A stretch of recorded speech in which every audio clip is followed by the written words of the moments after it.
Ang kwentong ito ay hango sa totoong buhay. Mula ito sa isa nating kabayan na itago na lang natin sa pangalang Entoy. Walang eksaktong taon, probinsya ng Negros. Sa buhay ng isang tao, hindi may iwasan ang may mainggit, lalo na kung umaangat ka sa isang larangan. Paminsan pa, kapwa mo na mismo ang maghihila sa iyo paibaba o siyang gagawa ng paraan para bumagsak. Ito ang napatunayan ng ating tagapagpadala. Nagmula sa angkan ng mga antingero, maagang namulat sa mga bagay na may kinalaman sa lihim na karunungan. Dahil ang ama at tiyuhin nito, aktibong mga manggagamot. Madalas dumadayo ang mga ito sa malalayong probinsya upang mangalap ng mga bagong gamit. Sa edad na 12, palagi itong sumasama sa pangangalap hanggang sa pagkalooban din siya ng sariling agimat at nagsimula na din ang pagdedebosyon. Kahit papano may nauunawaan din ito sa mundong pinasok at isa sa mga naging katuwang at guro ang tiyuhing si Ariel. Medyo malayo-layo ang pupuntahan natin ngayon. Sigurado ka bang gusto mong sumama Intoy? Tanong ni Serafim sa anak. Tumayo ito sa kanyang harapan at namewang. Opo naman. Ilang beses na tayong nakapunta sa malalayang lugar, kaya sanay na ako sa mahabang lakaran. Tugon ni Intoy. Pero iba ang lakad na to. Hindi kami mangangalap na mga mutya. Pupunta kami sa isang lugar kung saan nagsusubukan ng gamit ang mga kapwa nating antingero. Muling wika ni Serafin. Huwebes Santo ng araw na yun, nagbabalak dumayo ang magkapatid na Ariel at Serafim sa isang bayan kung saan nagkakaroon ng subukan na mga gamit. Taon-taon ginagawa nila ito kasama ang ama na si Mang Adan. Naging tradisyon na ng kanilang pamilya ang ganong gawain at sa loob ng maraming taon, ni minsan hindi pa sila umuwi ng bigo. Lahat ng sinubukan nilang gamit mapamutya o medalyon, parehong epektibo. Ang pinagmula ng kanilang kakayahan ay si Mang Adan. Dati itong sundalo at dahil sa dalang panganib ng trabaho ay nagpa siyang pumasok sa lihim na karunungan at sa tulong ng mga kaibigan, natuto itong gumamit ng mga orasyon. Hanggang sa siya na mismo ang nakapagpatunay na lehitimo ang mga aral na itinuro sa kanya. Nang magretiro ang matanda, sinimulan nitong turuan ang dalawang anak na Serafin at Ariel. Kapwa mabilis matuto ang mga ito, kaya hindi nagtagal naging batikang antingero ang dalawa. Dahil mas naunang matuto si Serafin, siya ang unang tinuruan ni Mang Adan sa panggagamot. Nang mga sandaling iyon, si Ariel ay nag-oobserba lang. Pinagbabawalan pa ito ni Mang Adan na sumali sa anumang aktibidad ng kapatid. Ngunit kalaunan, napatunayan ng binata na sapat ang kakayahan at karanasan para makapanggamot. Kaya hinayaan na ito ni Mang Adan hanggang sa 3 sila na nagtutulungan sa tuwing dadagsa ang pasyente. Magkasabay na naglalakad sina Ariel, Serafin at Entoy. Pinagmamasdan ng matanda ang magkapatid. Minsan ay hindi niya naisip na pagbubuklo rin ang dalawa sa isang hangarin. At yun ay ang makatulong sa mga nangangailangan nang walang hinihinging kabayaran. Masasabing nakontento na si Mang Adan sa kung anong nangyayari sa kanyang mga anak. Masaya itong nakikita ang dalawang magkasundo sa parehong interes. Ilang sandali pa, narating na nila ang baryo kung saan sila susubok ng mga bagong kakayahan at tangan. Unang beses ni Intoy na makapunta sa lugar kaya maingat si Ariel na hindi ito makagawa ng mga bagay na hindi magugustuhan ng mga tao sa lugar na iyon. Mas malapit si Intoy sa Chewin kaysa sa ama. Dahil simula nang magkaisip ito, si Ariel na ang kinamulatan. Ariel, pakiusap. Huwag mo munang lulubayan ng tingin si Intoy. Baka mamaya kung saan yan mapunta. Alam mo naman ang ugali niyan. Ako nang bahala sa bugoy na to. Sige na Manong, mauna na kayo magpasubok. Susunod na lang ako. Tugon ni Ariel. Ang mabuti pa, kayong dalawang mauna at akong bahala sa bata.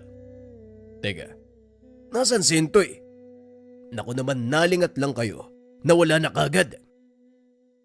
Wika ni Mang Adan. Ako na maghahanap sa kanya, tay. Alam ko naman kung saan nagpunta yun eh. Dali-daling umalis si Ariel at hinanap si Intoy. Nakita niya itong nakikipag-umpukan sa mga taong natapos ng magpasubok. Marahang lumapit si Ariel upang hindi mahalata ng pamangkin na nasa likod siya. Manghang-mangha si Intoy sa mga nakikita. May ilang nagpapataga pero hindi tinatablan ng itak ang katawan. May ilang nagpapabaril pero hindi tinatamaan ng bala o hindi kaya naman hindi pumuputok ang baril. Patuloy na nanonood ang paslit hanggang sa mapansin ito ng isa sa mga kalalakihan. Anong ginagawa mo dito, bata? Hindi mo ba alam bawal ka dito? Wika ng lalaki habang itinutulak si Intoy palayo. Kagad siyang inawat ni Ariel. Sandali lang kaibigan, kasama ko ang batang yan. Wala namang masama kung manonood siya. Ganun ba? Antingero ka rin ba na magpapasubok ng gamit? At saka ilang beses ka nang nakapunta dito? Hindi ko na maalala pero sinisiguro ko sa'yo na hindi rin ako baguhan sa lugar. Masasabi ko hindi naman yata tama na pagbawalan ng bata nang hindi nalalaman ko noong dahilan kung bakit siya interesado sa ginagawa niyo. Kahit ano pa ang sabihin mo, maigpit na ipinagbabawal ang mga bata sa lugar na to. Umiinit ang diskusyon ng mga ito nang biglang sumali si Mang Adan. Anong pinagtatalunan yung dalawa? At talagang sa harapan pa ng bata. Ariel, magsalita ka. Pasensya na po kayo, tay. Nakita ko yung lalaki, tinutulak si Intoy eh. Pinagbabawalang manood sa ginagawa nila. Totoo ba ang sinabi ng anak ko? Kailan pa'y pinagbawal ang mga bata sa lugar na ito? Hindi nyo ba napapansin? Walang ibang bata dito maliban sa kasama nyo. Walang ibang bata dito dahil hindi sila interesado sa kung ano nangyayari. Ibahin mo ang batang yan. Kung hindi mo napapansin, may mga tangan siyang medalyon kagaya mo. Isa rin siyang antingero. Huwag mo kong ihahalin tulad sa batang yan, tanda. Higit na mas mataas ang kalaman ko kumpara sa kanya. Hindi na dapat natin pagtalunan yan. Mas matanda ka sa kanya. At ang masama niyan, mas mataas pa pala ang nalalaman ng batang to kumpara sa'yo. Sinasabi mo bang mas magaling sa akin ang batang yan? Hindi na sa akin ang galing yan. Kung yon ang pagkakaintindi mo sa sinabi ko, bahala ka sa buhay mo. Halika na, Ariel. Mahirap kausapin ang mga ganitong tao. Huling wika ni Mang Adan. Dahilan para lalong magalit ang lalaki. Bigla nitong sinugod si Ariel. Maswerteng napalingon si Intoy. Kaya naman nagbato ito ng tigalpo. Biglang bumagsak sa kinakatayuan ng lalaki. Hindi na nagawang tumayo pa.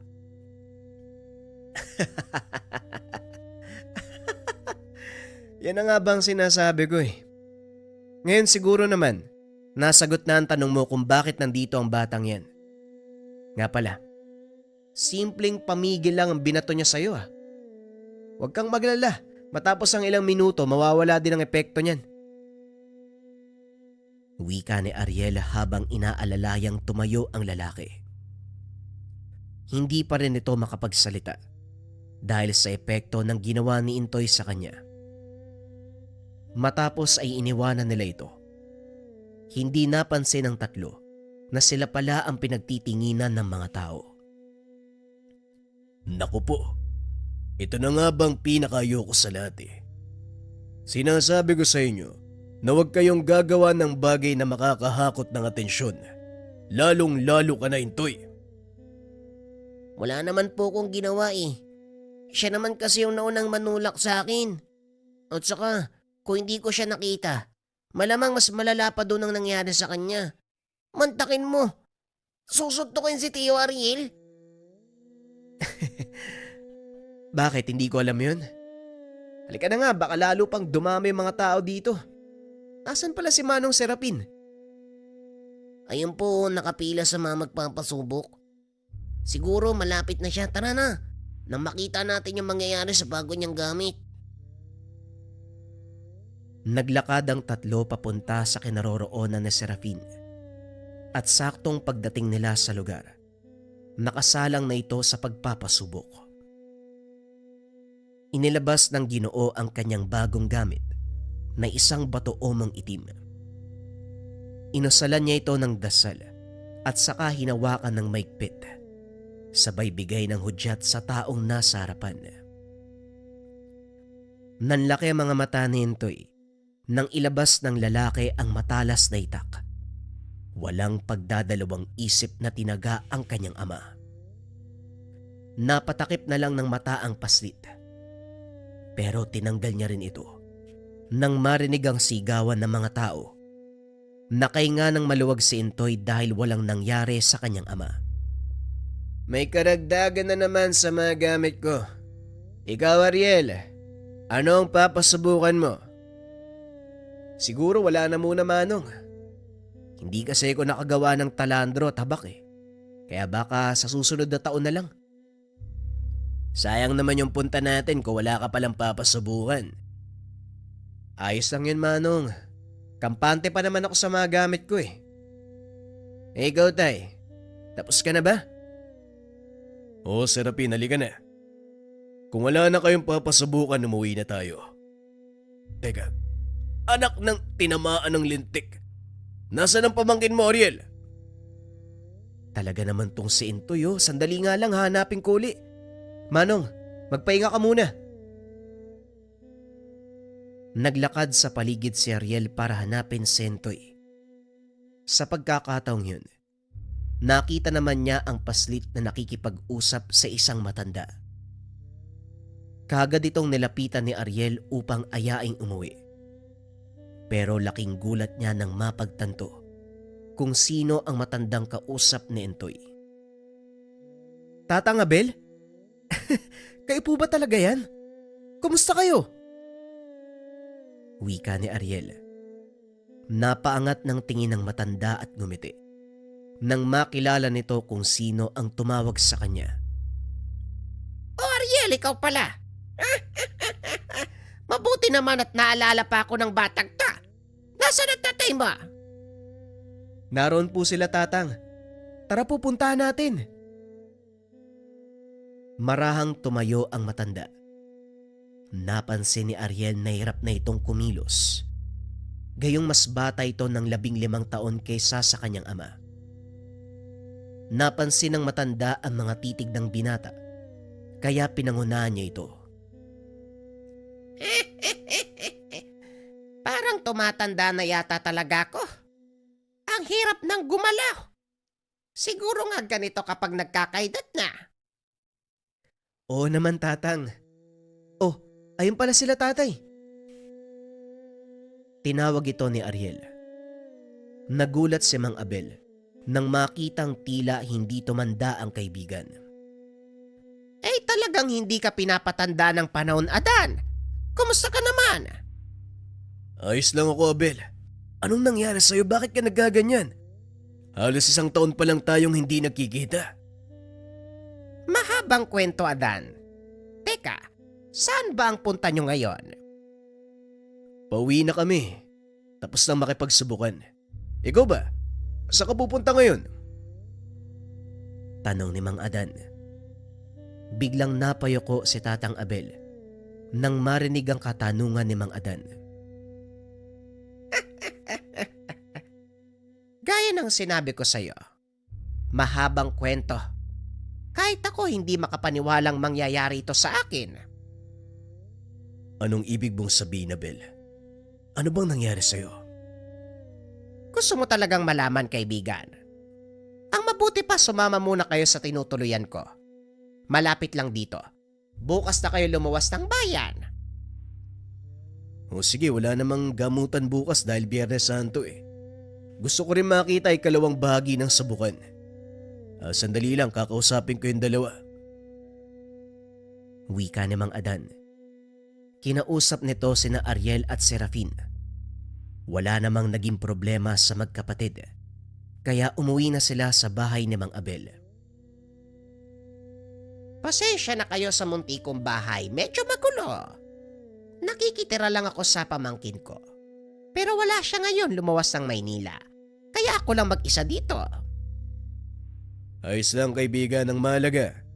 May mauuwian kang tahanan. Teka sandali lang, kumain ka na ba? May dala kaming baon na hindi naubos eh. Papadagdagan ko na lang kay Ariel ng ulam nang makapaghapunan muna tayo. Matapos kumain, nag-usap ang apat. Kilala din nila si Serafin ang matanda. Madalas itong nagpupunta sa kanila noon. Hindi inasahan ni Mang Adan ang nangyari sa kaibigan. Ayon dito, isang kakilalang antingero ang nanira sa kanya. Hindi pa ito nakontento. Tinamaan ng sumpa ang matanda. Binasag ang mga tangang gamit. Nagsimula ang lahat nang magtalo sila tungkol sa isang pasyente. Ayon kay Tatang Abel, mayaman ang taong lumapit sa kakilala niya at dahil sa hindi kinaya, lumapit ang nasabing pasyente sa kanya, bagay ni kinagalit naman ng kaibigan. Sa kalagitnaan ng gamutan, sinugod nito si Tatang Abel kung anong masasakit na salita ang sinabi ng kakilala sa kanya hanggang sa nagbitaw ito ng sumpa. Simula ng araw na yun, tila unti-unting nabago ang buhay ni Tatang Abel. Nawala ang kakayahan sa panggagamot. Maging ang bisa na mga gamit, isa-isang nawala ng bisa. At dahil wala ng kakayahan sa panggagamot, wala na ring lumapit pa sa matanda. Unti-unti nang nakalimutan ng mga tao ang husay ni Tatang Abel bilang albularyo. Dahil nawala ng kumpiyansa sa sarili, hindi na rin nagagamit ni Mang Abel ang kakayahan, dahilan para unti-unting manghina ang katawan. Kalaunan, unti-unti nitong nararamdaman ang pagtanda, hanggang sa tila nawala na ng tuluyan ang natutunang kaalaman. Pwede mo pa naman pag-aralan uli yung mga natutunan mo ha. Paniguradong hindi mo pa yung nakakalimutan. Hindi na rin siguro, Adan. Matanda na ako. Wala nang rason para pag-aralan ko pa uli ang mga bagay na yon. Siguro inadya ng Panginoon na mawala ang lahat ng kakayahan ko upang malasap ko naman na mamuhay ng normal hanggang sa huli kong sandali dito sa mundo. Ang kailingan ko na lang, wag sanang mangyari ito sa mga anak mo.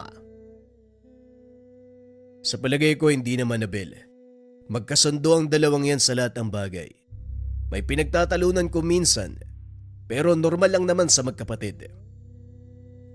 Hindi ka nakakasiguro, Adan. Hindi naman sa dinudoon pero hindi imposibleng mangyari sa kanila ang kagaya sa akin. Lalo na kung pera ang ugnayan. Kaya nga lagi kong pinapaunawa sa kanila, ang panggagamot ay uri ng tungkulin na hindi naghahangad ng anumang kabayaran. Sa palagay ko, nauunawaan nila ito. Pag-uusap ng magkaibigan. Kinabukasan, maagang lumuwas ng bayan ang tatlo.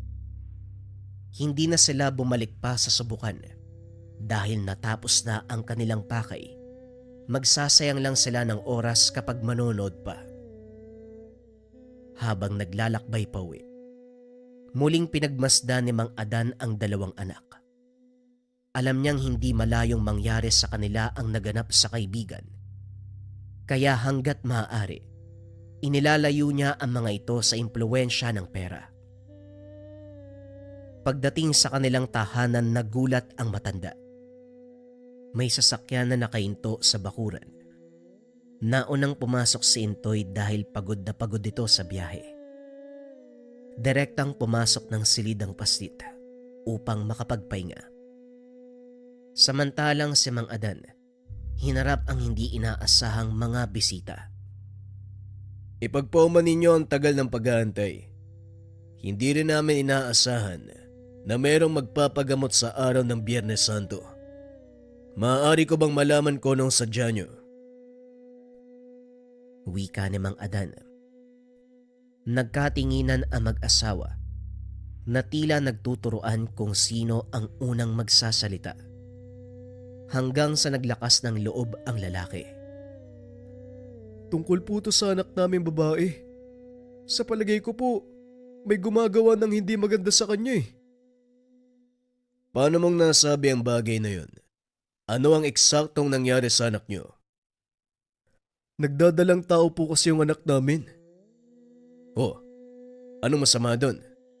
Normal sa isang babae ang magdalang tao, lalo na kung meron siyang kasintahan. Yun na nga po ang problema, Manong. Wala namang kasintahan yung anak namin eh. At hindi po ito lumalabas sa kumbento. Mukha ngang malaking problema yan ah. Teka, nasaan ang anak nyo? Hindi po pinayagan ng kumbentong ilabas ang anak namin dahil malaki na po ang tiyan niya. Kung ganon, matagal na palang buntis ang anak nyo. Hindi rin po, Tatang. 1 linggo pa lang ang nakakalipas nang umuwi siya sa amin. Pagkatapos nun, sinabihan kami nagdadalang tao. Halos nasa kabuuanan na ito. Paano nangyari yun? Anong sinabi mo? Nasa kabuuanan na ang dinadala ng anak mo. Hindi kaya... Sandali lang. Maaari ba natin siyang puntahan nang makita ko ng personal? Kaso lang ho, hindi pumapayag ang mga madre. Kahihiyan nito sa buong kumbento kung sakaling kumalat ang balita tungkol sa kanya. Tanging malalapit na kamag-anak lang ang pinapapunta dun. Siguro naman, hindi mo pa nadadala doon ng lolo niya. Hindi pa po eh. Anong kinalaman nun? Di ako magpapanggap na lolo nang sa ganun makapasok. Sumang-ayon naman si Arnold. At nang hapon na yon lumuwas ng bayan sina Mang Adan kasama ang dalawa. Pagdating sa kumbento, hindi na tumuloy ang matanda. Naramdaman nito ang kakaibang presensya ng mga elemento. Mukhang tama nga ang hinala ko. Hindi tawang ama na dinadala ng anak nyo kung hindi isang engkanto. At hindi ko kakayanin mag-isa ang gagawing gamutan. Kakailanganin ko ng kasama.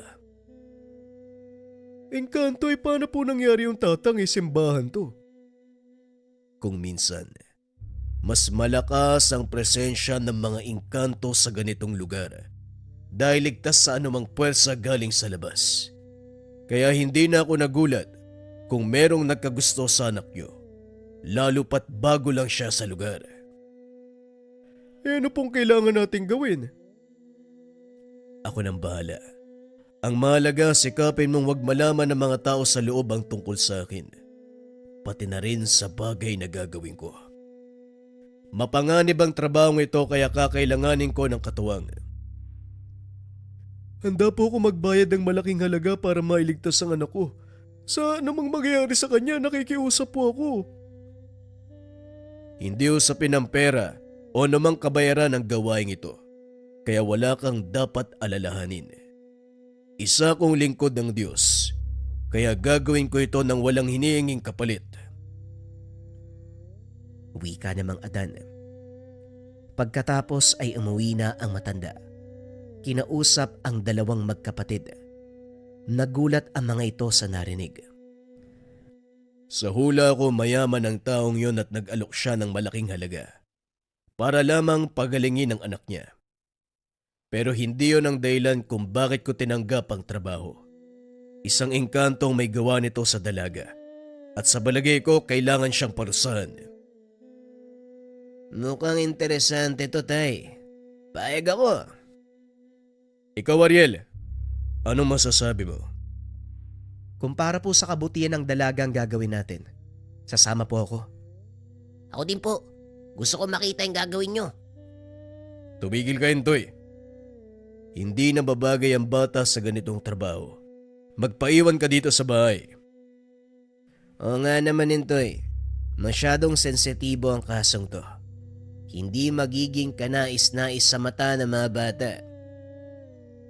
Pero, anong pinagkaiba nun? May kinalaman pa rin naman to sa pagiging manggagamot Huwag ka nang makulit, Intoy. Magpaiwan ka na lang dito. Hayaan mo kami ng tatay at lolo mo na magtrabaho. Huwag kang mag-alala. Babalitaan kita. Ako mismo yung magkukwento sa'yo. Habang kinakausap nito ang paslit, dumating ang mag-asawang sumangguni sa kanila. Oh, Arnold, gabing-gabi na. Bakit nandito pa kayo? Pasensya na po, tatang, pero may magandang balita po kasi ko. Pumayag ang kumbento na ilabas si Mara. Pero 2 araw lang. Sa tingin mo, kaya mo siyang gamutin ng ganong kaiksing panahon? Napaisip si Mang Adan dahil alam niyang imposibleng matapos ang problema sa loob lamang ng 2 araw. Lalo pat isang malakas na engkanto ang makakalaban. Mukhang imposible ang sinasabi mo. Kakailanganin ko ng kahit 1 linggo para lang magamot ang anak mo, Arnold. Masyadong maiksi ang 2 araw para doon. Kung ganun, wala po pala tayo magagawa kahit ilabas ko pa ng kumbento ang anak namin. Hindi naman sa ganun. Kailangan lang na mahabang panahon. Dahil gaya ng sinabi ko sa'yo, hindi biro ang kakalabanin natin. At kapag minadali mo ang proseso, maaaring mamatay ang anak mo o ang isa sa amin. Ganun po ba, Manong? Pero paano na po ito ngayon? Huwag kang mawala ng pag-asa. Makakahanap tayo ng paraan. Magtiwala ka lang sa Diyos. Habang nag-uusap ang dalawa, pasimpleng lumabas si Serafin. Inantay si Arnold sa kotse. Lingid sa kalaman ng Ginoo na nasundan siya ng kapatid. Nakatago lang ito sa likod ng puno at pinakikiramdaman kung ano ang gagawin. Maya-maya ay lumabas na si Arnold. Dali-dali itong nilapitan ni Serafin at kinausap. Anak po ako ni Mang Adan at ako po ang kasama niyang manggagamot sa anak niyo. Pasensya na ho pero narinig ko, handa kayo magbigay ng malaking halaga para lang mapagaling ang anak niyo. Oo, tama ang sinabi mo. Sa ayaw at sa gusto ng tatay mo, ibibigay ko pa rin sa kanya ang pera. Bakit mo naman naitanong? Wala naman ho. Narinig ko kasi na maaaring abutin ng ilang araw bago tuluyang mapagaling ang anak niyo. Ang totoo niyan, kaya namang gawin niyo ni tatay sa loob lang ng 1 o 2 araw . Kung ganun, bakit niya sinabi sa akin na 1 linggo? Dahil matanda na siya at medyo mahina na ang pangangatawan. Kaya nga kami sinasama . Ganun ba? Kung ikaw ang tatanungin, may magagawa ka ba? Kung sa may magagawa lang meron, pero sa tamang presyo. Nagulat si Ariel sa mga narinig, pero hindi ito nagpalata. Inantay na matapos ang pag-uusap ng dalawa. Inantay na makapasok ang nakakatandang kapatid bago tuluyang umalis sa pinagtataguan. Nang sa ganun, hindi ito paghinalaan ni Serafin. Pasimpleng naupo ang Ginoo sa atangan ng bahay habang humihit-hit ng sigarilyo. Kunwari ay walang alam sa nangyari, pero lingid sa kaalaman ni Serafin na alam na ng ama ang binabalak nito. Kinabukasan bago pumunta sa tahanan ng pasyente, kinausap nito si Ariel. Alam ko ang tumatakbo sa isip ng kapatid mo. At hindi ko gusto ang maaaring kalabasan ng ginawa niya. Sikapin mo na hindi niya tayo mapangunahan dahil siguradong malaking kapahamakan ang papasukin niya. Alam ko po tay, kaya huwag ka mag-alala. Kaya ko pong pigilan si Manong kung sakaling gumawa man siya ng kalokohan. Normal lang ang kilos ng dalawa habang nasa biyahe. Samantalang si Mang Adan, todo ang pagbabantay sa mga anak kung sakaling magkaroon ng hindi magandang kaganapan. Ngunit laking pasasalamat ng matanda dahil umayon naman ang lahat sa plano. Maya-maya ay dumating sila sa tahanan ni Arnold. Sa labas pa lang hindi na mapalagay si Mang Adan. Hindi dahil sa presensya ng mga elemento, kundi dahil sa binabalak ng anak. Pagpasok nila ng tahanan, hindi na nagsayang ng panahon ng matanda. Kinausap nito ang pasyente at kitang-kita na wala ito sa katinuan. Anong ginagawa mo dito, tanda? May balak ka rin ba na palayasin ako?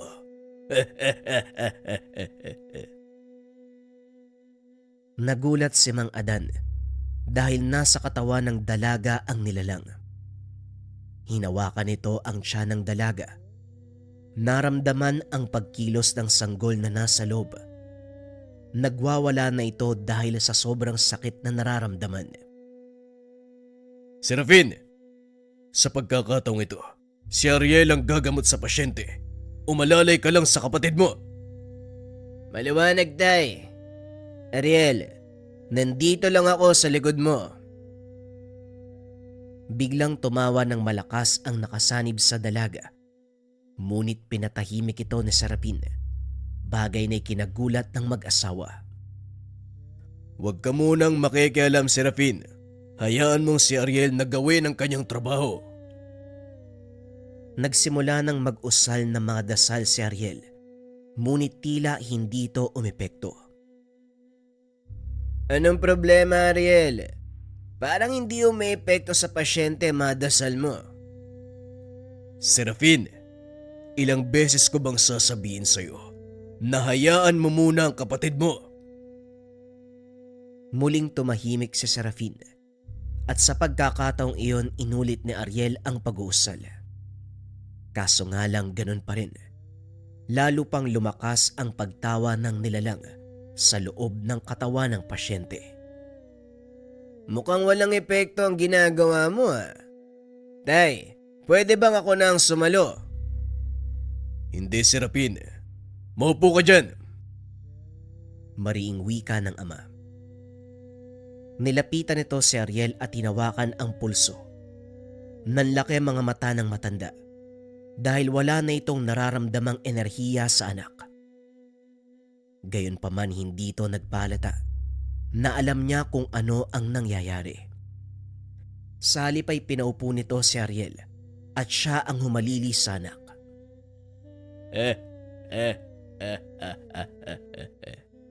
Kahit ano pa ang gawin niyo, wala lang epekto ang mga dasal na yan. Mga pakialamerong nang himasok. Kung iniisip niyong matatakot ako sa ginagawa mo, tanda. Nagkakamali ka. Napatingin ito kay Serafin na noon ay nakangiti ng nakakaloko. Ay nako, sasabihin ko na nga ang ginawa ko. Alam mo tayo, masyado nang makaluma ang pamamaraan mo sa panggagamot eh. Nabubuhay tayo sa panahon kung saan pera ang umiiral. At hindi mo makakamit ang isang bagay kung wala ka nun. Walang yaka. Bakit mo ginawa to? Hindi pa ba malinaw, tay? Dahil sa pera. Marami na tayong natutulungan, pero hindi man lang umaangat ang buhay natin. Nakita akong pagkakataong ito. At siguro, hindi naman masama kung susunggaban ko, di ba? Anong nangyari sa'yo, Serafin?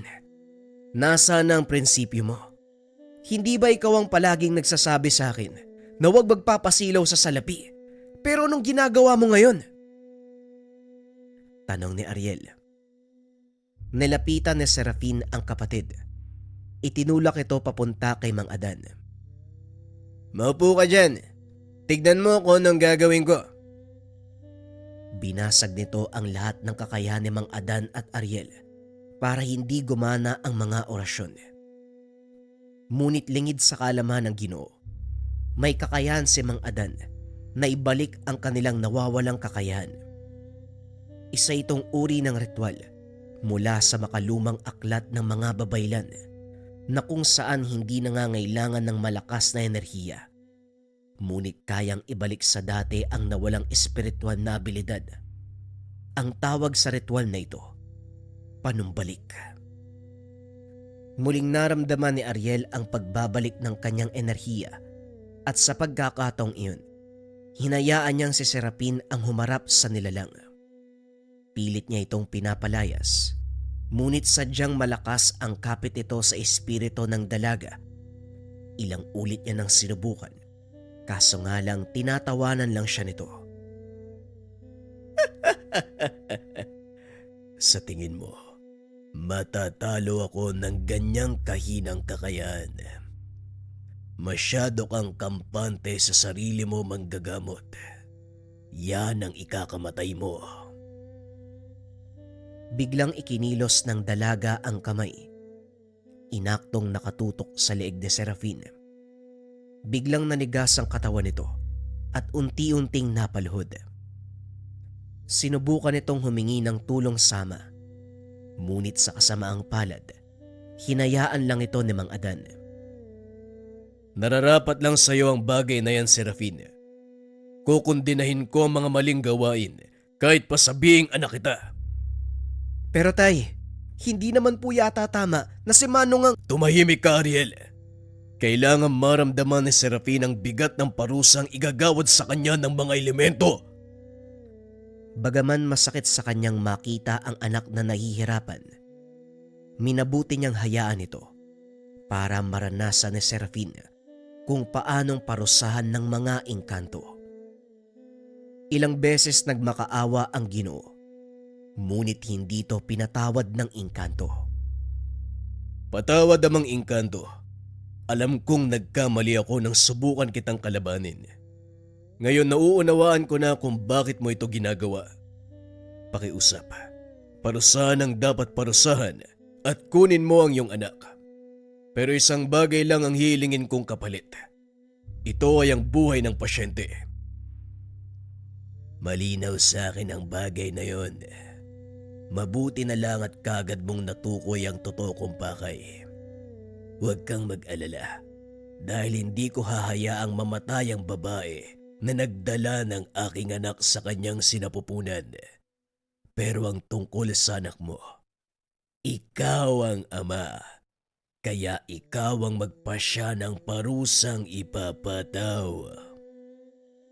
Maraming salamat, Amang Engkanto. Maaari bang kunin mo ang kanyang kakayahang manggamot? Nang sa ganun, hindi niya ito magamit kailanman. Kung yan ang gusto mong mangyari. Matapos itong sabihin ng nakasanib, biglang uminit ang tiyan ng pasyente. Bumagsak naman sa sahig si Serafin. Nawalan ito ng malay dahil sa ginawang paghigop ng engkanto sa kanyang kakayahan. Muling tinignan ni Mang Adan ang dalaga. Napagtanto na wala na ang sanib. Nagbalik na ito sa dating itsura. Ligtas na ang anak mo, Arnold. Pasensya ka na dahil hindi ko maaaring patayin ng sanggol na engkanto. Hinayaan ko lang itong kunin ng kanyang ama. Wala kang dapat alalahanin dahil mawawala na ang lahat ng alaala ni Mara tungkol sa mga naganap. Mamumuhay siya ng normal. Pasensya ka na rin sa inasal ng anak ko. Naunawaan ko, Tatang. Maraming salamat sa tulong niyo pero ganun pa man, hayaan mong ipagkaloob ko ang halagang ito. Hindi bilang kabayaran, kundi bilang pasasalamat sa tulong niyo. Ito ang dahilan kung bakit nagkaganyan ng anak ko. Kaya pasensya na, Arnold. Pero tatanggihan ko ang pera. Kung talagang gusto mong balikan ang ginawa ko, bakit hindi mo itulong sa kawang gawa ang perang yan? Matapos itong sabihin ni Mang Adan, Nagpaalam na sila sa mag-anak. Gaya ng sinabi ng matanda. Nawala ang alaala ng pasyente. Kalaunan nakabalik ito sa kumbento na parang walang nangyari. Samantalang si Serafin, tuluyan nang nawala ang kakayahan sa panggagamot. Bagaman naawa si Ariel, hinayaan niya na lang ito. Totoo ngang ang labis na paghahangad ng pera ay sadyang nakakalason. Napatunayan ito ni Entoy dahil nasaksiyan niya kung paanong nagbago ang buhay ng ama. Gayunpaman, nagsilbing aral sa kanya ang mga naganap. Sa paglipas ng mga taon, naging katuwang siya ng Chewin sa panggagamot. Hanggang sa kasalukuyan, dala-dala pa rin ng binata ang aral. Nang minsan siyang magkaroon ng sagupan sa isang antingero kontra kapwa antingero. Ang susunod nating kwento ay tungkol sa aswang kontra aswang. Ito ay mula sa mga dati nating kwento, mga kabayan. Kung sakaling napakinggan na, pwedeng skip ang kwento. Huwag na nating patagalin pa. Simulan na ang storya. Ang kwentong ito ay hango sa totoong buhay. Mula ito sa isa nating kabayan. Naitago na lang natin sa pangalang Anoy. Walang eksaktong taon. Probinsya ng Capiz. Kadalasan naririnig natin sa mga netibo. Maraming tao ang nabibiktima ng mga aswang. Lalong-lalo na sa mga liblib na lugar. Lalong-lalo na sa mga liblib na baryo. Karamihan sa mga kaso ng pagpatay, ibinibintang sa mga aswang. Lalo na kung kakaiba o hindi kaya naman masyadong karumal-dumal ang pagpatay sa isang tao. Ngunit sa karanasan ng ating tampok na karakter, inyong matutunghayan ang totoong kwento ng isang nakakakilabot na pangyayari. Naganap ito sa isang liblib na baryo sa bayan ng Dumalag, sa lugar ng probinsya ng Capiz. Nang mga panong ito, kasalukuyang nag-aaral ng sekundarya itong si Anoy. Madaling araw pa lamang ay kailangan ng gumising ng binata upang hindi mahuli sa klase. Dahil kailangan niyang lakarin ang maigit 6 na kilometrong daan para lamang makarating sa paaralan. Nasa huling taon na ito ng pag-aaral sa sekundarya, kaya naman halos nasanay na ang katawan nito sa paglalakad ng malayo. Bukod pa dito, batak na ang katawan ni Anoy sa mabibigat na trabaho, gaya ng paghakot ng mga pinutol na kahoy upang gawing uling, at kapag anihan naman, nakikigapas ang binata, naghahakot ng mga sako ng inaning palay. Araw-araw siyang naglalakad papunta sa eskwelahan at pauwi. Ngunit ni minsan, hindi ito nagkaroon ng kakaibang karanasan, lalo na pagdating sa mga kababalaghan. Madalas ding kumakalat sa kanilang lugar ang kwento tungkol sa aswang na nanghaharang sa daan. Ngunit ni isang beses, hindi ito naranasan ni Anoy. Hindi ka ba natatakot sa tuwing pupunta ng paaralan? Tapos, lalo na pag uuwi ka sa inyo, ha? Bakit naman ako matatakot? Hindi naman totoo yung mga sinasabi nila eh.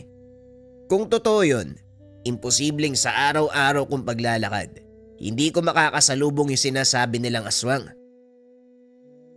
Hindi masyadong nagpapaniwala si Anoy sa mga aswang at engkanto.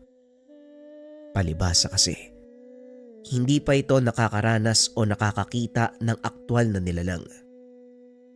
Pero alam mo Anoy, narinig ko dun sa amin ha, may matanda daw na pinatay, tapos sa sariling bahay niya. Akalain mo yun nasa loob na ng bahay yun ha. Yung mga aswang, talagang gutom na gutom sila no? Sino? Si Tandang Berto. Alam mo Lena, bagay lang sa kanya yun. Siguro kabayaran yan sa mga ginawa niya dati sa mga anak niya. Buti nga nilapa ng aswang yun. O sigurado ng hayop. Di nga pala ako naniniwala sa mga aswang na yan. Sabi ni tatay, aswang daw si Mang Berto. Kinain niya yung sariling anak at asawa. Nakita pa nga nila yung ulo ng bata sa kaldero eh. Hindi naman sa naniniwala ako ng buo. Pero si tatay kasi mismo yung nagkwento eh. Sila yung unang nakapunta sa bahay ni Mang Berto eh. Alam mo, Lena, hindi naman sa kinakampihan ko yung matanda na yun ha. Huwag ka masyadong nagpapaniwala sa mga kwento. Malay mo naman, hindi si Mang Berto ang may gawa nun. Ang sabi ni Tio Lito sa akin, nakita daw nilang nakadapa sa sala yung matanda may hawak na itak. Kung aswang si Mang Berto, bakit niya kakailanganin ng itak? Ano yun? Aswang na butchero? Natahimik na lang si Lena dahil alam nito na may punto ang sinasabi ng binata. Pagsapit ng hapon, sabay umuwi ang dalawa. Magkasama ito sa proyekto nila sa paaralan. Doon na lang natin gawin yung proyekto sa bahay, mas tahimik dun eh, saka maliwanag. Kaso lang medyo malayo sa inyo ha, gagabihin ka ng uwi. Ayos lang, kesa naman dun sa bahay namin. Wala nang ilaw, ang gulo pa ng mga kapatid ko. Tapos ikaw pa yung gagabi ng uwi. Mag-aalas 9 nang matapos ang dalawa sa proyekto. Inaya pa ng dalaga si Anoy na doon na lang magapunan bago umuwi. Kaso nga lang, tinanggihan nito ng binata. Dito ka na kumain para may lakas ka sa paglalakad. Hindi na, Lena, sa bahay na lang ako kakain. Sigurado namang tiniran ako ng pagkain ni nanay at tatay. Baka lalo kong gabihin sa pag-uwi. Sige na, mauna na ako. Matapos ang pag-uusap, kagad nang tumuloy ang binata. Hindi nito alintana ang dilim ng daan. Sa isip-isip nito, kailangan niyang makauwi sa lalong madaling panahon dahil hindi alam ng kanyang mga magulang kung ano ang ginawa sa paaralan. Paniguradong nag-aalala ang mga ito. Nasa kalagitnaan ng paglalakad si Anoy ng mga sandaling ito. Bukod sa madilim, napakasukal pa ng dinadaanan. Ito ang pinakamalapit na daan papunta sa kanila. Habang naglalakad, nakakarinig ng ingay ng kuliglig ang binata. Normal na ito sa kanya dahil lagi siyang dumadaan sa lugar na iyon. Ngunit laking pagtataka nito. Biglang tumahimik ang paligid. Nawala ang ingay na mga kulisap.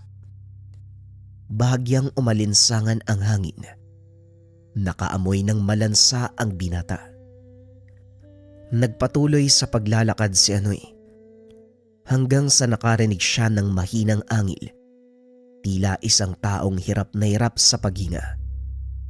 Bahagyang nagdahan-dahan sa paglalakad ang binata dahil hindi na nito makita ang dinadaanan. Lalo na't palusong pa ito. Madulas din ang daanan ng mga sandaling iyon dahil kakatapos lang ng ulan. Pagkarating sa bandang ibaba, nagulat si Anoy. Isang figura ng lalaki ang naaninag. Nakaharang ito sa daanan. Magandang gabi po sa inyo. Makikiraan lang po. Hindi sumasagot ang lalaki. Sa halip ay umakto itong mauupo sa gitna ng daan. Bahagyang umatras si Anoy. Unti-unti itong gumagapang papunta sa kanyang kinakatayuan. Umaangil ang nasa harapan. Nakalawit ang dila. Naaninag na ni Anoy ang itsura nito dahil sa kaunting liwanag mula sa buwan. Nanlilisik ang mga mata ng lalaki. Tila gutom na gutom. Bigla itong tumalon papunta sa kanya. Napasigaw si Anoy. Ngunit hindi na nito nagawa pang makatakbo. Sobra ang takot ng binata. Tanging pag-upo na lamang ang nagawa. Inaantay na tumama sa kanya ang kalmot ng nilalang. Ngunit ilang segundo ang nakalipas. Wala pa ring dumadampi sa kanya. Nang mag-angat ng tingin, Wala na ang nilalang. Nagulat ito nang makita ang isa pang nilalang sa kanyang likuran. Napagtanto ng binata, hindi siya ang pakay ng nilalang na nasa harapan, kung hindi ang isa pang nakasunod sa kanya. Naglaban ang mga ito hanggang sa tuluyang mapatay ang isa sa kanila. Halos bumaliktad ang sikmura nang makitang kinakain ng isa ang kalaban nito. Dali-daling tumakbo si Anoy palabas ng kagubatan. Nang marating nito ang gilid ng daan, sumigaw papunta sa kanilang tahanan. Dali-daling sinalubong ng ama ang binata. Tinanong kung ano ang nangyari. Anoy, bakit ngayon ka lang? Ano bang nangyari sa'yo? Bakit ka sumisigaw? Hindi makapagsalita ang binata dahil sa sobrang takot. Nanginginig ang katawan habang namumutla. Pawis na pawis. Nakaupo lang ito sa sulok habang nakatulala. Isang buong linggong ganon ang kalagayan ng binata. Hindi ito makausap ng maayos. Sa kalagitnaan ng pagtulog ay napapasigaw ito. Sa tuwing tatanungin ng ama, tanging pag-iyak lang ang naitutugon ng binata. Sinubukan nilang ipatingin sa mga espesyalista. Ayon sa mga ito, nagkaroon ng nakakatakot na karanasan ng binata, dahilan para patuloy itong magpabalik-balik sa kanyang alaala. Nagmistula na itong baliw, kaya naman nag-alala ang mga magulang. Ginawa ang lahat ng paraan para manumbalik lang ito sa dati. Dinala si Anoy sa isang albularyo. Sa pamamagitan ng ritual, nagawang matukoy ang dahilan kung bakit nagkaganon ang binata. Pinaliwanag din ng mga magulang ni Anoy ang resulta ng pagsusuri ng mga eksperto. Laking gulat ng mga ito. Sinang-ayunan ng albularyo ang resulta na ang pangalan ay Mangkarding. Tama ang sinabi ng nilapitan yung doktor. Isang nakakatakot na karanasan ang naging dahilan kung bakit nawala sa tamang bait ang inyong anak. Pero huwag kayong mag-alala dahil kaya kong pagalingin ang binatang ito. Hinawakan nito ang magkabilang sentido ni Anoy. Patuloy na nag-usal ang albularyo. Matapos ang orasyon, dinidiinan nito ng kanyang hinlalaki ang noo ng binata. Ilang ulit niya itong ginawa hanggang sa tuluyang mawalan ng malay si Anoy. Nakatulog ang binata at habang wala ito sa wisyo, nagpausok ng insenso at kamangyan si Mangkarding. Ilang oras ang nakalipas. Muling nagising ang binata. Nagulat si Mang Juancho nang bigla itong humingi ng tubig. Day, nauuhaw po ako. Pwede bang humingi ng tubig? Dali-daling kumuha ng tubig ang babaeng katuwang ni Mangkarding. Matapos uminom, hinayaan muna nilang mabawi ng binata ang kanyang hinga. Kumusta? Kumusta ang pakiramdam mo? Nakakapagod po, tay. Takbo lang ako ng takbo sa kalsada na parang walang katapusan. Sobrang dilim. Hindi ko makita ang dinadaanan ko. Nagawa ko lang pong makabalik nung may narinig akong boses ng matanda. Habang nakapikit ang mga mata, hindi nagsasalita si Mangkarding ng mga oras na yun. Pinakikiramdaman lang nito ang kilos at pananalita ng binata. Boses ng matanda. Ano ang sinasabi sa'yo? Tinatawag niya ako pabalik, tay. Tapos nung malapit na yung boses, bigla ko nakita yung kamay niya. Hindi na po ako nagdalawang isip na abutin. Pagdilat ng mata ko, nakaupo na po ako dito eh. Ano po ba nangyari? At saka nasan po tayo? Dito palang nagsalita si Mangkarding. Mabuti naman at nakinig ka sa pagtawag ko. Dahil doon, nagawa mong makabalik sa iyong wisyo. Siguro naman, masasagot mo na ang tanong namin. Sabihin mo, iho, ano ba ang nakita mo nung araw na yon bago ka mawala sa sariling katinoan? Napatingin si Anoy sa kanya. Napagtanto. na ito ang matandang gumabay sa kanya pabalik. Kayo nga ho yung boses na yon. Maraming salamat ho, Manong. Ang natatandaan ko lang naglalakad ako pa uwi. Tapos may humarang sa daan na lalaki. Sumugod siya papunta sa akin pero nagkamali po ako. Dahil may isa pang nilalang sa likod ko eh. Yun ang sinalakay niya. Naglaban silang dalawa. Hanggang sa isa sa kanilang namatay. Kinain nung natitirang nilalang yung kauri niya. Sinasabi mo bang nakakita ka ng dalawang aswang na naglalaban at kinain ng isa sa kanila ang natalo? Ganun na nga ho. Matapos nun, hindi ko na po alam kung anong nangyari sa akin. Ang nilalang na nakita mo ay isang uri ng aswang na kumakain ng kauri niya. Ang tawag sa kanila ay taguliman. Dito sila kumukuha ng lakas. Hindi rin sila banta sa mga tao dahil wala silang hilig sa dugo natin. Sa mga hindi nakakalam, ang taguliman ay isa sa mababang uri ng aswang. Kung antas ang pag-uusapan, mas mataas lang ito ng kaunti sa asbo, na ang kinakain naman ay mga bangkay na kakalibing pa lang. Sinasabi din ang mga taguliman, kadalasang nakikisalamuha sa mga tao, at ang ilan sa mga ito, nagiging gabay o tagapagbantay pa nila. Bibihira ang ganitong uri ng aswang. Simula nang sumibol sila sa mundo, iilang tao lang ang nakakita sa mga ito. Isang katangian para maikumpara ang taguliman sa iba nitong kauri, ang kanilang malalatigong buntot. Hindi rin kumukulo ang langis na ginagamit ng manggagamot para malaman kung may aswang sa paligid. Isa pang katangian ng mga taguliman ay ang kakayahan nilang magpalit ng anyo sa kahit anong uri ng hayop. Kung ganun ho, pinagtanggol po ako ng aswang na yun. Maaring tama ka. Maari ding nagkataon lang na napagitnaan ka ng dalawang naglalabang aswang. Mag-iingat ka pa din dahil hindi ako sigurado kung taguliman nga ang tumulong sa'yo.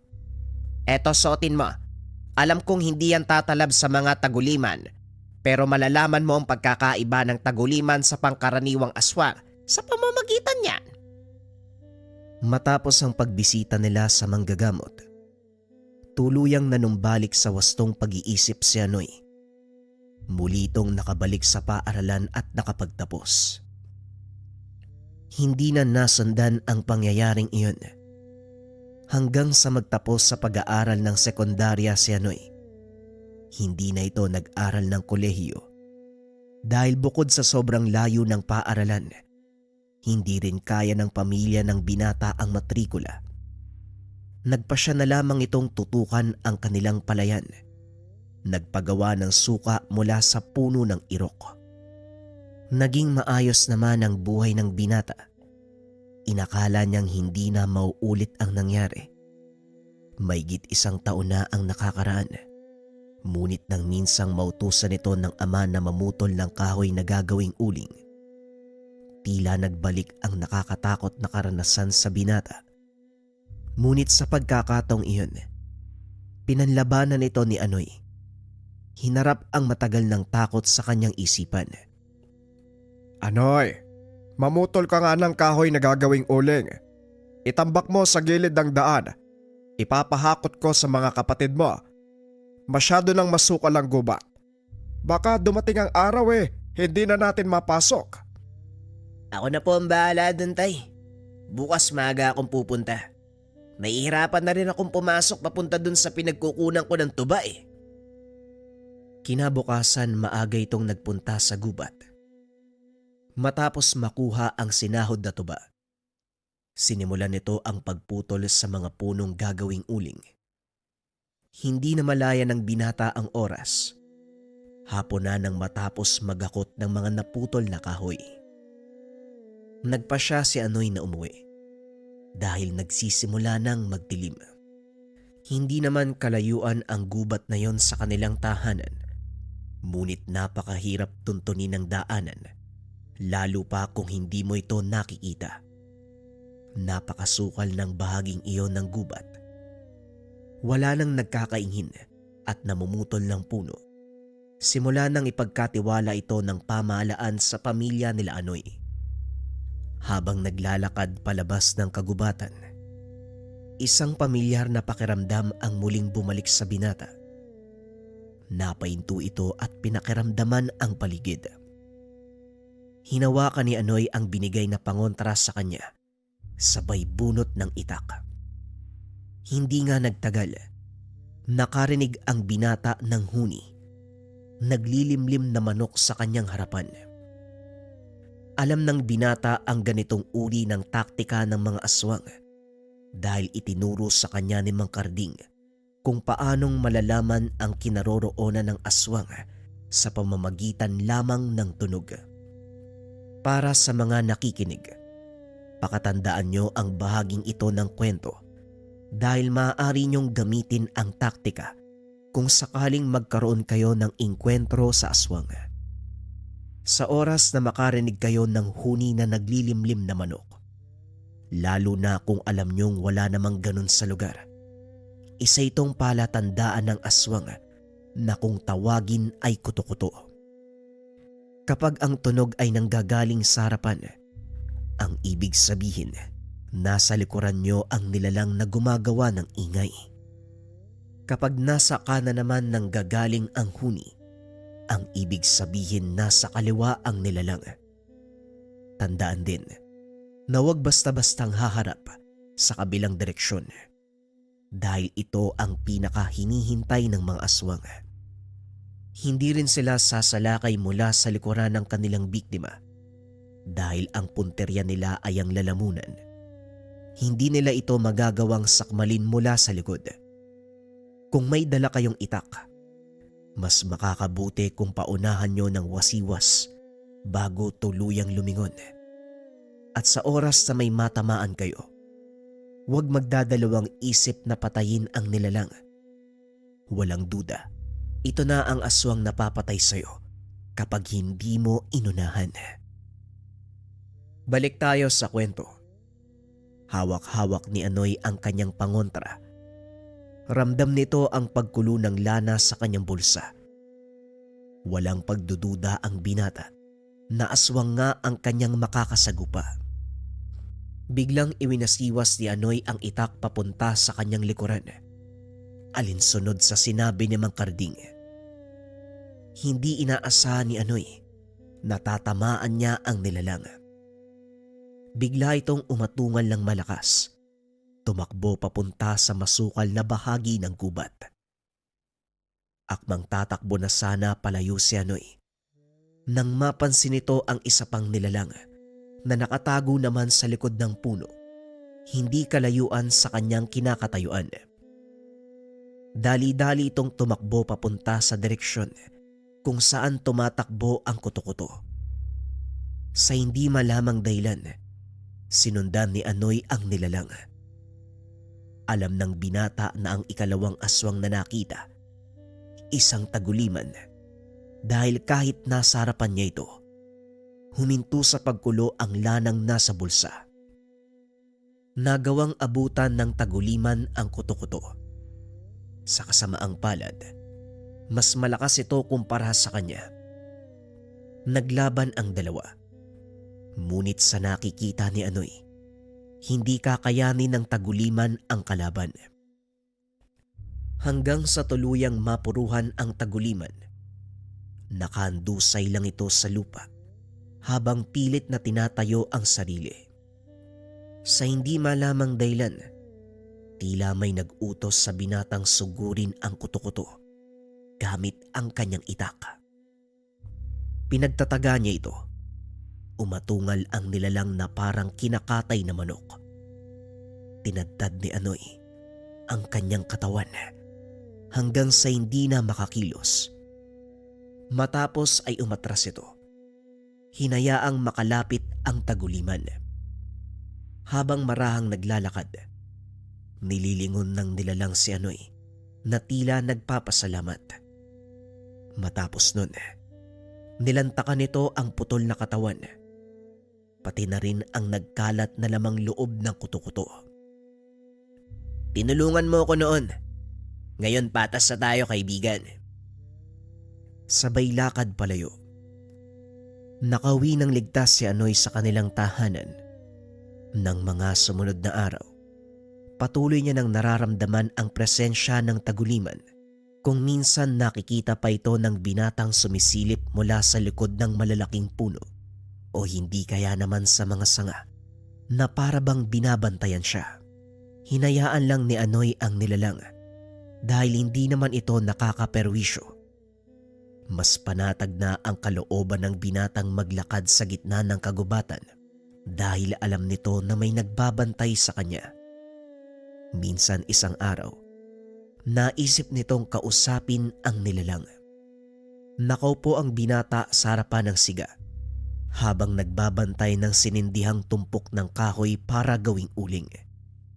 Napansin nito, umaaligid ang nilalang. Nagkataong mag-isa lang si Anoy ng mga sandaling iyon. Bunga ng pagkabagot. Tinawag nito ang nilalang. Alam ko nandiyan ka lang sa paligid. Pasensya ka na ha. Hindi ko alam ang pangalan mo.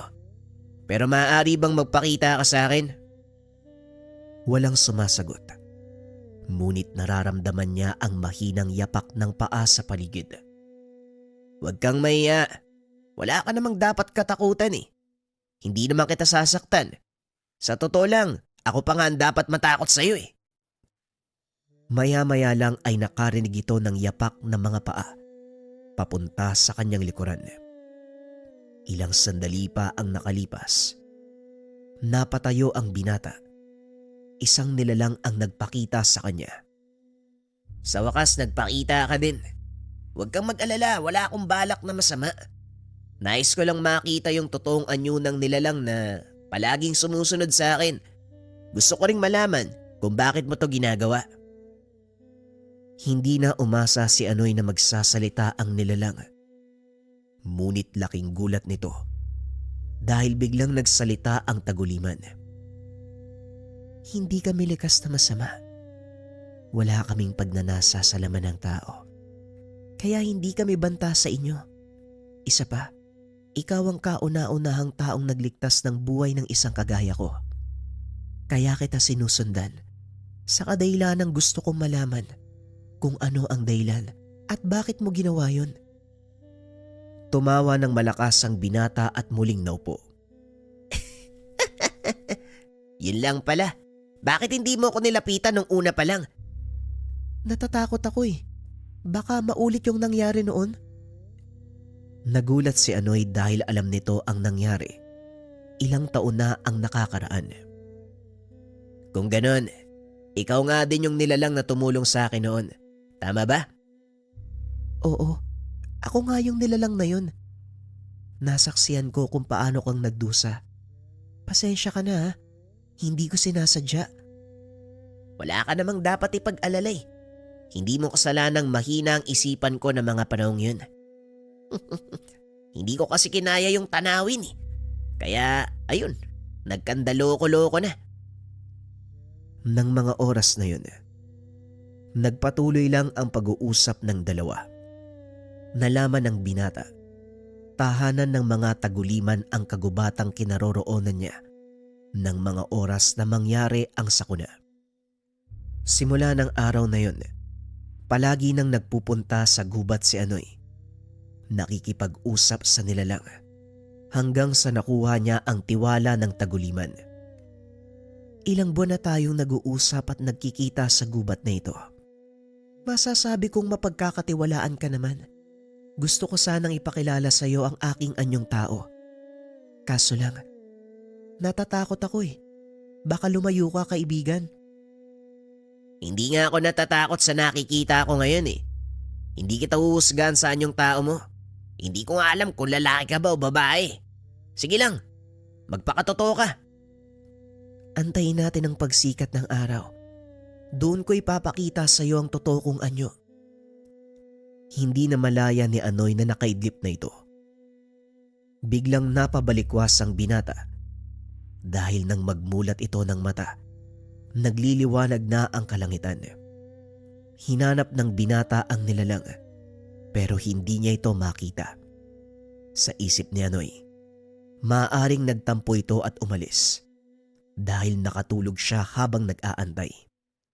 Aalis na sana si Anoy nang bigla siyang makarinig ng boses. "Oh, saan ka pupunta, Anoy?" Dahan-dahang lumingon ang binata. Kinusot pa ang mga mata. Hindi ito makapaniwala. Si Lena ang nakatayo sa harapan niya ng mga oras na yun. Lena, anong ginagawa mo dito? Ang aga-aga nasa gubat ka. Saka ang layo ng tahanan mo dito ah. Napangiti lang si Lena at lumapit.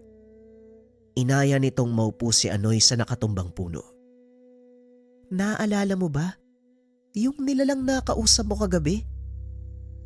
Dito na nagsimulang magtaka ang binata. Teka, paano mong nalaman na may kausap ako kagabi? Siguro nandito ka din oh. Ano bang nangyari? Naligaw ka ba? "Hindi ako naligaw, Anoy. Ako yung nilalang nakausap mo kagabi." Biglang nanayo ang balahibo ni Anoy sa buong katawan nang marinig ang sinabi ng dalaga. Para itong binuhusan ng malamig na tubig. Hindi makapaniwala ang binata na ang nilalang na panayang sunod sa kanya at ang naging kaibigan, walang iba kung hindi ang kaklasing si Lena. Ay nako, yan ka na naman sa mga kalokohan mo, Lena. Tigilan mo ako ah. Hindi ka pa rin talaga nagbabago. Ang lakas pa rin ng tama mo. Hindi nga, sabi mo sa akin yung totoo, bakit ka nandito? Totoo nga ang sinasabi ko, Anoy. Nandito ako dahil yung nilalang nakausap mo, pati ako ay iisa. Yan ang totoo, Anoy. Alam kong hindi ka maniniwala, pero ito, tignan mo ang braso ko. Sabay angat ng manggas ng damit. Nanlaki ang mga mata ni Anoy dahil naalala nito may kaparehong sugat ang nilalang na nakuha nito nang iligtas niya ang binata. Paanong nangyari yun? Teka, bakit ngayon mo lang sinabi? Dahil nga sa nangyari, nung unang beses ako nagpakita. Ayon pa dito, sinundan niya si Anoy nung gabing uuwi na upang masiguradong ligtas na makakarating sa kanilang tahanan. Sa kasamaang palad, isang aswang ang nagtangkang biktimahin si Anoy, kaya napilitan ang dalaga na makipagtuos. Napatitig sa malayo ang binata. Hindi pa rin makapaniwala sa mga naririnig. Teka lang ha. Teka lang, Lena ha. Seryoso ko ba sa mga sinasabi mo? Pasensya na. Hindi pa rin talaga ako makapaniwala na yung taguliman, pati ikaw ay iisa. Tumayo ang dalaga at sa mismong harapan ng binata, nagbago ito ng anyo. Muli ring bumalik sa pagiging tao. Nanlaki ang mga mata ni Anoy. Imbis na matakot, namangha pa ito sa ginawa ni Lena. Aba ayos ah. Ang lupit nun. Ngayon naniniwala na ako. Pero teka lang, Lena. Paano mo nasabi na tahanan mo yung gubat na to? Dating nakatira ang pamilya namin sa lugar na ito. Halika, sumama ka sa akin. May papakita ako sa'yo. Alam kong hindi ka pa nakakarating sa bahaging iyon ng kagubatan. Napakasukal na doon eh. Sabay hila ng kamay ni Anoy. Naglakad ang mga ito papasok sa pinakasentro ng gubat. Wala nang taong nagpupunta sa lugar na yun. Dahil bukod sa napakasukal, pinamamahayan din ito ng mga limatik o mga lintang naninirahan sa mamasamasang kagubatan. Matapos ang ilang minutong paglalakad, nakarating ang mga ito sa malawak na mga kugon. Nasa gitna ng gubat. Hindi alam ni Anoy na merong ganong lugar, kaya namangha ito ng gusto. Dito sa lugar na to, nakatayo ang dating pamayanan naming mga taguliman. Simula pa nung unang panahon, naging kanlungan namin ang kagubatang ito. Pinangalagaan namin ang kalikasang pinagkukunan namin ng makakain. Sumagi sa isipan ni Anoy ang nangyari sa nakaraan. Naalala ko lang, Lena. Pasensya ka na ah. Pero hindi pa rin ako makapaniwalang ikaw yung kaibigan kong taguliman. Hindi ko kasi maisip na magagawa mong kumain ng isang aswang.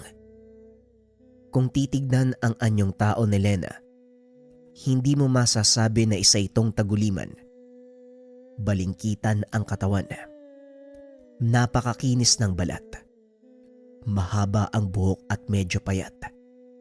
Taliwas ito sa anyo ng nilalang na nakatago sa loob ng kanyang pagkatao. Bahagi ng aming mga kakayahan ang ikubli sa karamihan ng totoo naming anyo. Kaming mga taguliman, may dalawang muka. Isang ginagamit sa pakikipaglaban at pangangaso. Isa naman sa pakikipagsalamuha sa mga tao. Pero hindi ibig sabihin magkaibang ugali ng dalawa naming personalidad. Kung ano ko bilang tao, ganun din ako bilang taguliman. Nag-ikot ang dalawa sa paligid. Unti-unting lumiliwanag sa isipan ni Anoy ang anyo ng dating pamayanan ng mga taguliman. May ilan pang estrukturang nakatayo na mula sa mga dating tahanan. Meron ding lumang balon sa pinakagitna ng munting nayon. Kamangha-mangha, ni minsan, hindi pa ako nakarating sa lugar na ito. Pero bakit mo ko dinala dito, Lena? Para lubusan mong maunawaan ang dahilan kung bakit kami nagpasya na umalis dito at mamuhay kasama niyong mga tao. Hinawi ni Lena ang makapal na kugon. Tumambad sa binata ang sirasirang kagamitan ng mga mangaso, mga patibong na gawa sa bakal, at ilang sandatang nakakapatay ng mga ligaw na hayop. Hindi ba mga gamit to sa panguhuli ng hayop? Anong ginagawa ng mga yan dito? Ang mga gamit na yan, nasamsam namin sa paligid ng nayon. Nakarating na sa gawing ito mga mangaso. Dahil doon, nangamba ang aming pinuno na baka masira ang matagal nang iniingatan naming kapayapaan. Ilan din sa aming mga kalahi ang napahamak dahil hindi kami nauunawaan ng mga tao. Hinuhusga nila kami dahil sa panlabas naming mga anyo. Pero ang hindi nila alam, pinoprotektahan lang namin sila laban sa banta ng panganib sa lugar na ito. Habang naglalakad papunta sa gilid ng bangin, dumungaw si Anoy. Nakita nito ang isa pang aktibong pamayanan. Meron palang nakatira sa lugar na to? Tanong ni Anoy. Tama ka. Sila ang mga lahi ng aswang na kalaban ng aming angkan. Sila ang nang bibiktima ng mga taong naliligaw sa kagubatan. Gaya na lang ng naganap ilang taon na ang nakakaraan. Nakalimutan nila na teritoryo namin ang bahaging ito hanggang sa kung saan kayo nagpupunta para mangahoy at mag-uling. Naupo ang dalawa sa gilid ng lumang balon. Doon ipinagpatuloy ang pag-uusap. Ayon pa sa dalaga, kaya sila umalis sa lugar para makaiwas sa maaaring maging gulo sa pagitan ng mga tao. Hindi alam ng karamihan ang pagkakaiba nila sa normal na mga aswang. Kaya naman madalas naiisip natin na pare-pareho lang sila. Matapos ang pag-uusap, hinatid na ni Lena palabas ng gubat ang binata. Sumabay na din ito para umuwi sa kanyang tahanan sa kabilang baryo. Sa kalagitnaan ng paglalakad, may nakasalubong ang mga ito na isang lalaki. May pasan-pasan na sako at tila hirap na hirap. Nag-alok ng tulong si Anoy ngunit tumanggi ito. Lumapit ang binata para kausapin ng lalaki. Ngunit napatras din ito nang maamoy ang napakalansang sangyo mula sa dala nitong sako. Hindi naman kumikilos si Lena. Nakatingin lang ito sa naturang lalaki habang pinakikiramdaman ang kilos nito. Hindi na. Ayos lang ako. Magaan lang naman ang dala ko. Kaso lang, medyo paahon ang daan. Pero wag kang mag-alala, Utoy. Kaya ko naman. O sige ho, Manong. Pero matanong ko lang ho, ano po ba yung laman ng sakong yan? Ah, ito ba? Karne ng kinatay na kalabaw. Namatay kasi yung alaga ko sa pana ng burol. Kaya doon na lang namin kinatay. Matapos ay nagpatuloy na ito sa paglalakad. Nang makalayo na ito, saka pa lamang nagsalita si Lena. Nagsisinungaling ang taong yun. Hindi karne ng kalabaw ang laman ng sako, kundi patay na katawan ng tao. Yun din ang hinala ko, Lena. Pero hayaan mo na siya. Hindi naman niya tayo ginalaw eh. Ngunit nagulat ito nang biglang sumigaw ang dalaga. Hoy, ikaw, tumigil ka. Kilala kita. Sino na naman yung biniktima mo? Talagang hindi na kayo natuto. Huminto sa paglalakad ang lalaki. Inilapag ang dalang sako. Paglingon ito sa kanila. Laking gulat ni Anoy. Dahil nanlilisik na ang mga mata. Tumutulo pa ang laway. Pwede bang wag kang makialam, Taguliman? Nagugutom ang pamilya ko. Kaya wag mo kong harangan. Kung ayaw mong patikaw, gawing pangkonsumo ng pamilya ko. Naglakad papalapit si Lena. Umatras ang lalaki. Huwag mo kong tatakutin sa sarili kong teritoryo. Nakalimutan mo yata. Wala kang kapangyarihan sa umaga. Napatras ang lalaki. Muling binitbit ang sako. Masyado kang nakikialam. Hindi mo naiintindihan ang pinasok mong gulo. Taguliman, pagbabayaran mo ang araw na ito. Wika ng lalaki sabay takbo palayo. Oh, saan naman pupunta yun? Babalik siya doon sa maliit na baryo na nakita natin. Halika na, umalis na tayo dito. Paniguradong babalik yung lalaking yun kasamang mga kalahi niya. Teka, ikaw, anong gagawin mo? Sasabihan ko si tatay tungkol dito. Siguradong magagalit siya sa oras na malaman niya na nambibiktima ng mga tao ang mga aswang gubat.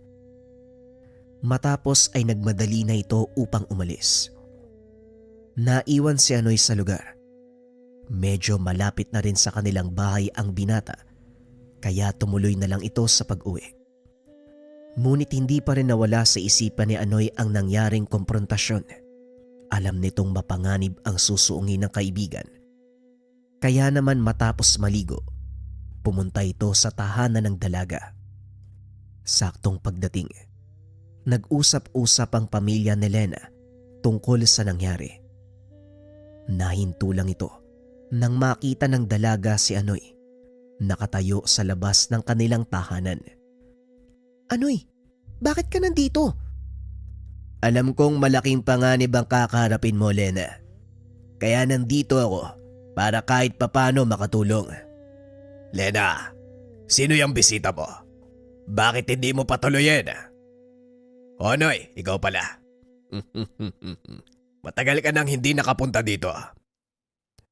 Pinapasok ito ng dalaga at pinaupo sa sala.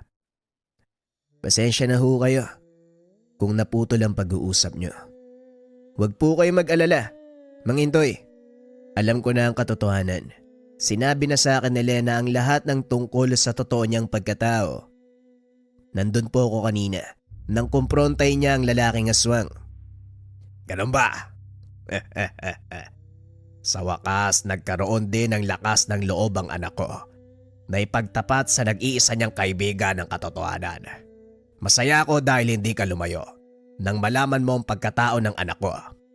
Hindi naman ako bumabatay sa panlabas na anyo sa pagpili ng kaibigan, Manong. Ang mahalaga, malinis ang hangarin, tapat at totoo ang isang tao. Yun po ang nakita kong katangian ni Lena. Ako lang talaga tong hindi makapaniwala. Kahit ako ang ama ni Lena, hindi rin maniniwalang aswang ang anak ko. Sabay tawa ng malakas. Tay, may pinag-uusapan tayong mahalaga. Yun muna ang pag-usapan natin. Mamaya na ang huntahan. Ay, oo nga pala, pasensya na anak. Wala na tayong magagawa. Mas mabuti nang nalaman mo ang nangyari, Lena. Kaya ipapaalam ko ito sa iba nating mga kalahi. Nang sa ganon magawa ng solusyon. Sige na, maiwan ko muna kayo. Pupunta ako kay Tio Pilumo. Alam ko na, may isa pa akong taong pwedeng malapitan, Lena. Paniguradong malaki may tutulong niya sa atin. Sino naman ang taong yun, Anoy? Sigurado ko bang mapagkakatiwalaan siya?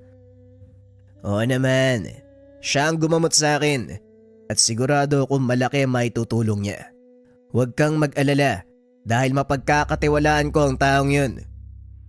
Akmang aalis na sana ang binata nang bigla itong hawakan ni Lena sa braso. Bakit mo ginagawa to, Anoy? Dahil kaibigan kita at ayokong malagay ka sa alanganing sitwasyon. Pinuntahan nito sa tahanan si Mang Karding upang humingi ng tulong. Pinaliwanag din ng binata ang pangyayari.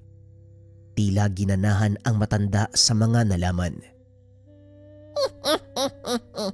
Mahabang panahon na hindi ako nakakaengkwentro ng aswang. Sige, sabihin mo sa akin kung paano ko makakatulong.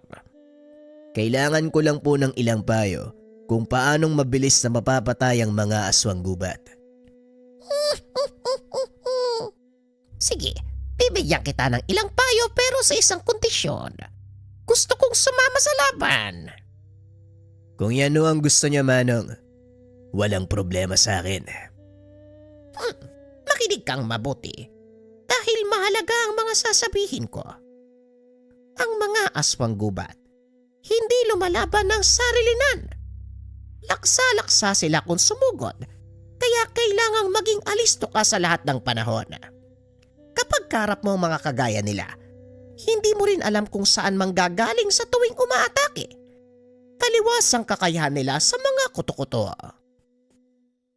Dagdag pa nito, tuso din ang mga aswang gubat. Hindi ito nagiiwan ng bakas kahit saan, ngunit may paraan para matukoy ang kanilang kinaroroonan. Ito ay sa pamamagitan ng pagsasaboy ng abo sa paligid. Matapos makuha ang pagpayag ng matanda, isinama niya ito sa tahanan ni Lena. Saktong naroon na ang ama nito. Nagulat si Mang Intoy nang makita si Mang Karding. Karding, ikaw ba yan? Oo, ako nga ito, Intoy. Kumusta? Si Mang Karding palang tinutukoy mo. Matalik na magkaibigan sila ni tatay. Akala ko naman kung sinong isasama mo eh. Hindi ko naman alam eh. Pero ayos na din yan kahit papano. Magkakilala silang dalawa. Papagkakatiwalaan din natin sa mga sikreto nyo. Mamayang gabi babalik tayo sa lugar kung saan natin nakita yung lalaki. Dahil siguradong doon sila magtitipon-tipon. Ikaw ang una nilang hahanapin para matunto ng kinaroroonan namin. Ganon sila kung kumilos. Alam ko yon, Lena. Ipinaliwanag na sa akin ng Mang Karding ang lahat. Nakahanda na kami sa posibleng mangyari. Magaling kung ganon. Dahil naroon na sa lugar ang ilan sa mga kalahi namin. Nagmamatsyag sila habang nag-aantay ng oras. Bakit hindi ka muna magpahinga, Anoy? Hindi na, Lena. Hindi rin naman ako pagod eh. Isa pa, lalo kong ginaganahan. Dahil kasama ko sa pakikipaglaban ng kaibigan ko. Ay sus ng bola pa. Halika na, magmeryenda na tayo. Aba, tignan mo tong dalawang matanda. Nagawa pang mag-inuman. Saan galing yung alak nila? Hindi ko naman nakitang lumabas si tatay. Dala-dala ni Mang Karding ang bote ng alak na yan. Tinatago pa niya sa akin kanina, pero nakita ko naman. Inantay lang ng mga itong sumapit ang paglubog ng araw bago lumusop. Pagdating sa lugar, hindi nga nagkamali ang sinabi ng dalaga dahil nakaabang na roon ang mga aswang gubat. Kayo pala ang sinasabi sa akin ni Meloy. Ang lakas ng lobong harangin sa daan ng isa sa mga kalahi ko. Abner, kayo ang lumabag sa batas. Pumatay at kumain ng tawang isa sa mga kalahi mo. Kayo mismo ang gumawa ng kasunduang ito para mahinto ang gulo sa pagitan natin. Oo, pero wala kaming pagpipilian. Unti-unti nang nauubos ang buhay sa kagubatan. Gawa ng mga taong walang habas na nangangaso. Sinisira ang kapaligiran. Sa tingin mo, hahayaan lang namin na magutom ang aming pamilya. At saka hindi ba, yun naman ang silbi ng mga tao sa ating mga aswang. Pagkain lang sila mang intoy. Kaya nga nagtataka ako kung bakit kayo nakikianib sa kanila. Yon ay sa kadahilanang hindi pagkain ang tingin namin sa kanila, kundi mga nilalang ng amang mailika. Babalaan kita, Abner. Sa una at sa huling pagkakataon, itigil niyo ang pagpatay sa mga tao. Anong magagawa nyo? Masyadong mapagmalaki ang lahi mo, Mang Indoy. Gayong wala namang kayong laban kung ikukumpara sa amin. Oo, tama ka, aswang. Wala ngang laban sa inyong mga taguliman. Pero sa palagay ko, sasapat na ang kakayahan ko para talunin kayo. Nanlaki ang mga mata ni Abner nang makita nito si Mang Karding. Saka pa lamang napagtanto ni Anoy na malaki ang takot ng mga aswang gubat sa matandang manggagamot. Biglang nagbago ang reaksyon. Lalo pa nang ilabas ni Mang Karding ang kanyang latigong gawa sa buntot ng pagi. Huwag kang makialam dito, Mang Karding. Walang atraso sa iyo, mga kalahi ko. Away namin ito ni Mang Untoy at ng kanyang angkan. Sa tingin mo, hahayaan kong galawin mo ang kaibigan ko. Hindi naman yata tamang manood ako. Pwes, kung yan ang hanap mo, mga kasama, sumugod kayo. Pagbigay ng hudyat ni Abner, naglabasan ang mga nakatagong aswang gubat. Lingid sa kaalaman ng mga ito na may nakaabang na patibong para sa kanila, ang matandang manggagamot. Nagsaboy ito ng pinaghalong abo ng buto ng babaeng usa at asupre, dahilan para mag-iba ang amoy ng kapaligiran. Nang humupa ang alikabok, inihampas ng matanda ang kanyang latigo sa malaking bato. Kumislap ito na naging sanhi naman ng pagkasunog ng lupa kung saan tumama ang pinulbos na asupre. Natupok ang katawan ng mga aswang gubat, kaya nagpasya ang mga itong umalis sa lugar. Hindi makapaniwala si Abner sa ipinakitang kakayahan ni Mang Karding. Sa kabila ng katandaan nito, mahusay pa rin ang matanda sa pakikipaglaban. Wala akong balak na patayin sino man sa inyo. Kagaya ng mga tao, may karapatan kayong mamuhay. Ngunit tatandaan nyo ang limitasyon at hangganan kung saan kayo nabibilang. Hinabol naman ng mga kasama ni Lena ang nagtatakbuhang mga aswang. Hindi na ito nagawang pigilan ni Mang Untoy dahil matagal na rin na hindi nakakakain ng aswang ang mga ito.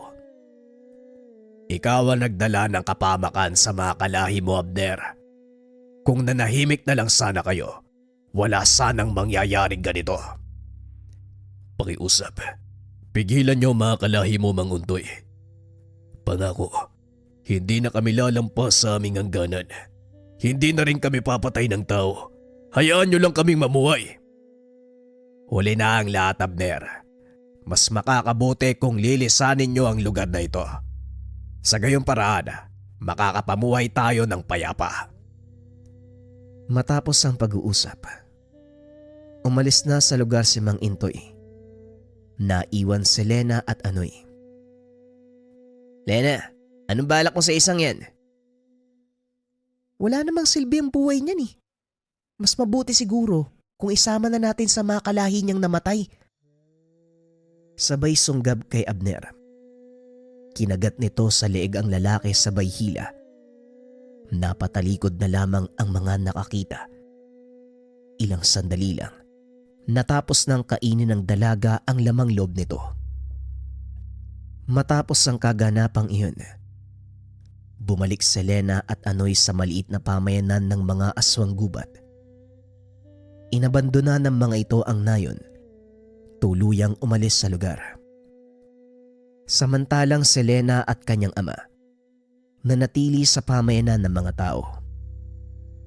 Sa paglipas ng panahon, Umalis si Anoy sa bayan para magtrabaho sa ibang bansa.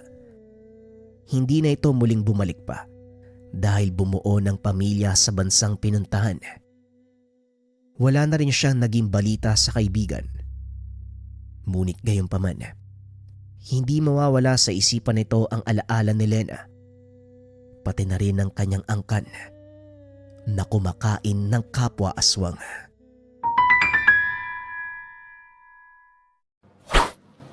Kaluban de Pampaamo. Para sa mga nasa toxic environment dyan, yung lagi napapag-initan, laging galit yung mga tao na nasa paligid mo, subukan mo tong Kaluban de Pampaamo. Ayan. Meron itong mga sangkap sa loob, mga kabayan. Itong kaluban, gawa ito ng mga katutubo sa Negros. Yung mga pangkalikasang sangkap, naroon sa loob. Again, pampaamo to, mga kabayan. Kapag ikaw kasi yung tipo ng tao na parang lagi ka napapag-initan, meron kang certain energy na dala kung bakit ka laging nakikita at lagi napapag-initan. Ang trabaho ng kaluban, tanggalin yung negative energy na yun. Bagay din to sa mga taong laging merong kausap or nasa sales para madali kayo makapagpalagay ng loob ng taong kausap mo.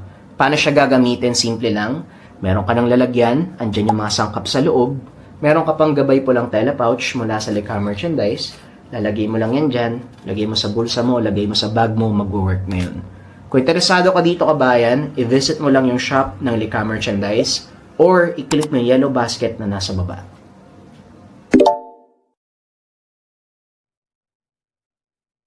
Ang kwentong ito